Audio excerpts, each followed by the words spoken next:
1981 সাল থেকে 1989 সাল পর্যন্ত ইরানের তৃতীয় প্রেসিডেন্ট এবং তারপর থেকে দেশটির সর্বোচ্চ ধর্মীয় নেতা ৪৪ বছর ধরে দেশের নেতৃত্বভার কাঁধে আয়াতুল্লাহ আলী খামেনির। বার্ধক্যের ভারে নুবজ হলেও লৌহ মানবের মতোই দায়িত্ব পালনে অটল ৮৬ বছর বয়সী এ নেতা।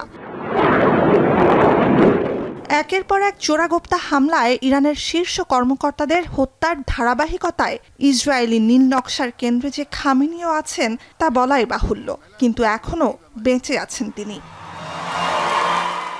ইরান ইসরায়েল সংঘাত নজিরবিহীন রূপ নিতে থাকার মধ্যেই বার্তা সংস্থা রয়টার্সের রোববারের প্রতিবেদনে উঠে আসে, কয়েকদিন ধরেই ইরানের সর্বোচ্চ ধর্মনেতাকেও হত্যার পরিকল্পনা নিয়ে এগিয়েছে ইসরায়েল, কিন্তু ঘনিষ্ঠতম মিত্র যুক্তরাষ্ট্রের প্রেসিডেন্ট ডোনাল্ড ট্রাম্পের বাধায় এখন পর্যন্ত থমকে আছে সে পরিকল্পনা। নাম প্রকাশে অনিচ্ছুক দুই মার্কিন কর্মকর্তার বরাতে রয়টার্স জানায়, খামেনিকে হত্যার পরিকল্পনায় ভেটো দিয়েছেন ট্রাম্প। প্রশাসনের জ্যেষ্ঠ এক কর্মকর্তা জানান, কোনো মার্কিন নাগরিককে ইরান হত্যা করেনি এবং যতক্ষণ পর্যন্ত এমন কিছু না ঘটছে ততক্ষণ পর্যন্ত ইরানের রাজনৈতিক নেতৃত্বে আঘাত হানার বিষয়ে কথাই বলতে চায় না যুক্তরাষ্ট্র। জানা যায়, ইরানের পরমাণু কর্মসূচি বন্ধে দেশটিতে ইসরায়েল বড় পরিসরে হামলা শুরু করার পর থেকেই ইসরায়েলি কর্মকর্তাদের সাথে অব্যাহত যোগাযোগ রেখে চলেছেন মার্কিন কর্মকর্তারা। এর মধ্যেই তারা জানতে পারেন যে ইরানের সর্বোচ্চ নেতাকে হত্যার সুযোগ পেয়েছে ইসরায়েলি গোয়েন্দারা, কিন্তু তৎক্ষণাৎ সে পরিকল্পনা বাতিল করে দেন ট্রাম্প।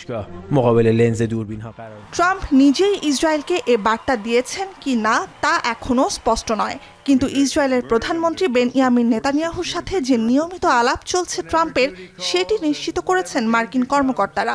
এ খবর প্রকাশের পরপরই ফক্স নিউজকে দেয়া সাক্ষাৎকারে নেতানিয়াহু জানান, ইসরায়েলি হামলায় ইরানের শাসক গোষ্ঠীর শীর্ষ পর্যায়ে পরিবর্তন অসম্ভব নয়।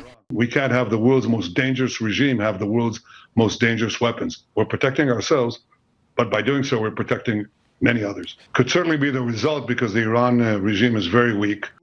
ইসরায়েলি আগ্রাসনের মুখে ইরানের পরমাণু কর্মসূচির বিষয়ে থমকে যাওয়া ওয়াশিংটন তেহরান আলোচনা নতুন করে শুরু করার বিষয়ে আশাবাদী মার্কিন প্রেসিডেন্ট।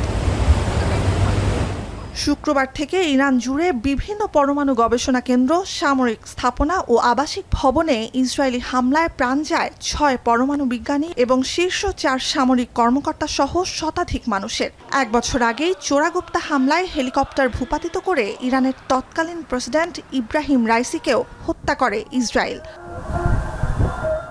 নুজহাত কামাল, এখন বিশ্ব।